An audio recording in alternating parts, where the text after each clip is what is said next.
अगर आपकी धान की फसल 30 से 40 दिन के आसपास की होने वाली है तो आपको इस समय क्या क्या आवश्यक कार्य कर देना चाहिए जिससे आप धान में अच्छा पैदावार, अच्छे कल्ले, अच्छा फुटाव अभी भी ले पाएंगे। कल्ले निकलने का वैसे तो ये अंतिम समय आप मान सकते हैं, इसके बाद पौधे की बढ़वार होना स्टार्ट हो जाती है।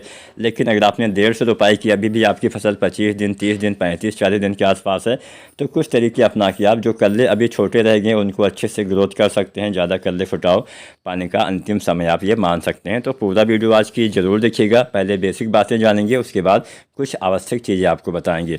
तो सबसे पहले आपको क्या करना है, सबसे पहले अगर आपकी फसल मान लीजिए अभी 30 दिन के आसपास की है और आपने अभी दूसरी यूरिया नहीं डाली है, तो पहला काम यूरिया डाल दीजिए। कितना यूरिया डालिए, यूरिया 20 से 30 दिन पे 30 से 40 किलो आपको इस्तेमाल करना होता है। अगर आपने जिंक न डाला हो तो यूरिया जब डालते हैं तो साथ में जिंक का इस्तेमाल करिए। 33% वाला जिंक सल्फेट जो आता है लगभग 5 किलो से लेकर 7 किलो तक इस्तेमाल करिए। ये दो खाद 20 दिन से लेकर और 30 दिन के अंदर आपको प्रयोग कर देना चाहिए।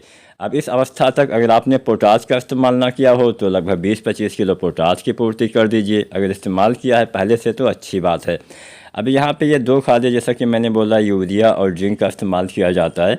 बहुत सारे किसान साथी सल्फ़र वगैरह भी डालते हैं जिससे फ़ायदा मिलता है। तो अगर आपका बजट अलाउ करता है तो आप सल्फ़र जो आता है 90% वाला 3 किलो इस्तेमाल करिए, यूरिया, जिंक और सल्फ़र। हालांकि जिंक में होता है सल्फ़र लेकिन उतना ज़्यादा नहीं होता है, इसलिए सल्फ़र अगर आप 3 किलो अलग से डाल देंगे। आजकल हमारी मिट्टी में सल्फ़र की भी ज़्यादा कमी देखी गई है। सल्फ़र की कमी से नई पत्तियों में पीलापन आ जाता है।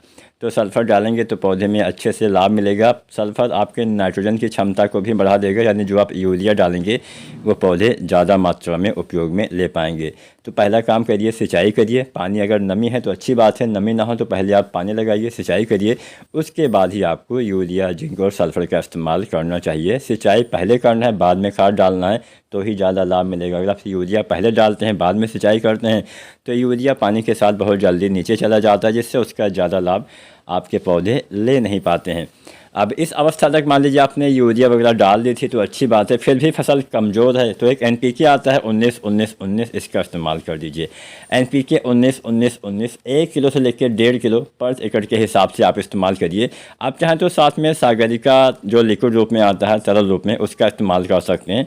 अगर आपने पहले से डाला हुआ है तो नहीं डालिए, अगर नहीं डाला है तो सागरिका लिक्विड 250 ml से लेके 500 ml तक आपको इस्तेमाल करना होता है।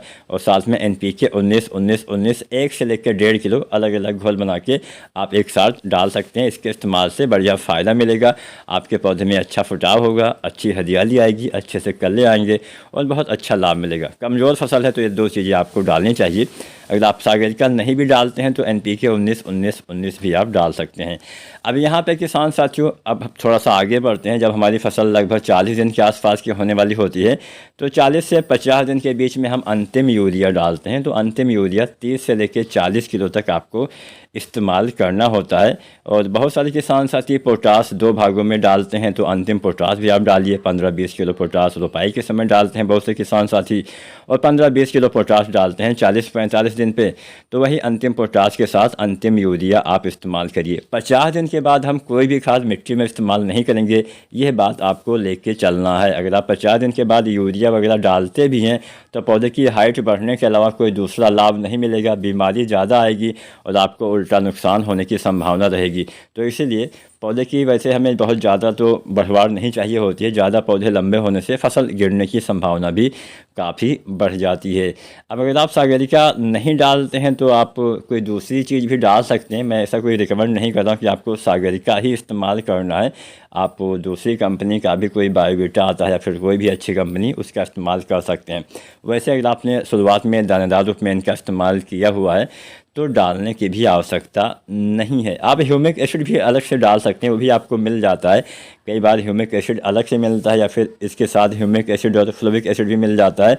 तो जो भी आपको मिले, जब आप यूरिया डालते हैं दूसरी बार 30 दिन के आसपास, तो उसी के साथ आप ह्यूमिक एसिड अगर आपको अलग से मिलता है 98% वाला, तो पाउडर फॉर्म में जो आता है, तो उसकी आपको 700-800 ग्राम मात्रा इस्तेमाल कर देनी है। ह्यूमिक एसिड डालने से 2 फ़ायदे होते हैं। एक तो जड़ विकास में काफ़ी हेल्प करता है पौधे के, मतलब एक रासायनिक प्रक्रिया, मतलब जो जैविक प्रक्रिया होती है मिट्टी में सुधार भी करता है, पीएच को मेंटेन करता है। इसके साथ साथ आपकी मिट्टी में जो अघुलनशील कुछ तत्व होते हैं उनको पौधे के लिए दोबारा से भी उपलब्ध करवाता है। तो ह्यूमिक एसिड बढ़िया काम करता है और फ्लोविक एसिड जैविक रूप से काफ़ी सक्रिय होता है। तो दोनों का मिल जाता है फार्मूला तो अच्छी बात है, नहीं मिलता है तो केवल ह्यूमिक एसिड भी आप डाल सकते हैं, भी अच्छा लाभ करेगा, काम करेगा। अगर आज की वीडियो, आज की जानकारी आपको पसंद आई हो, लाइक शेयर करिए और चैनल को सब्सक्राइब करिए। धन्यवाद।